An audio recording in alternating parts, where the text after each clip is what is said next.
Ako lang ba yung kailangan na moisturizer every time na mag-makeup ako or bago ako mag-makeup, kailangan kong mag-moisturizer kasi sobrang cakey ng makeup ko pag hindi ako nag-moisturizer. Yung ginamit ko is yung ating Organic Nature na face cream, White Bloom face cream.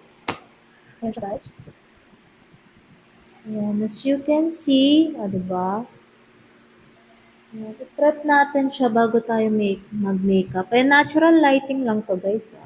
Siyempre, pag moisturizer ka na lang din, dapat meron ding benefits, hindi lang moisturize. Ito ang face cream natin from Organic Nature. Meron na siyang collagen with 5 times whitening. Ano nga ba yung mga pang 5 times whitening niya?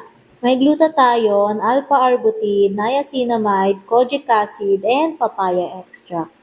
Tapos, meron na rin siyang SPF 30 and cruelty-free and paraben-free.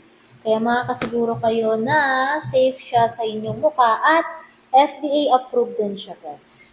Ayan guys, kaya kung gusto nyo ng pang prep sa inyong makeup, yan, gamitin nyo na to guys, yung ating Organic Nature Face Cream, White Bloom Face Cream.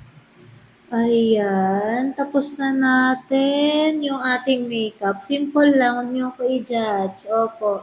Wala ako mascara, tapos foundation. And yung foundation pala na gamit ko is yung ating Organic Nature din na Pressed Powder Foundation. Ayan siya. Diba?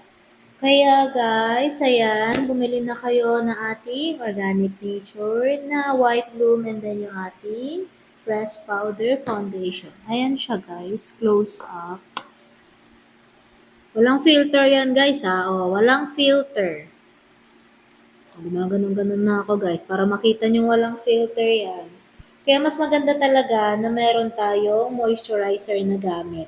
Ayan, nire-recommend ko yung ating Organic Nature na White Bloom Face Cream. Meron na siyang, ulitin ko lang, meron na siyang SPF 30 and then meron na siyang collagen with 5 times whitening. Ayan siya, opak, glow. Bye!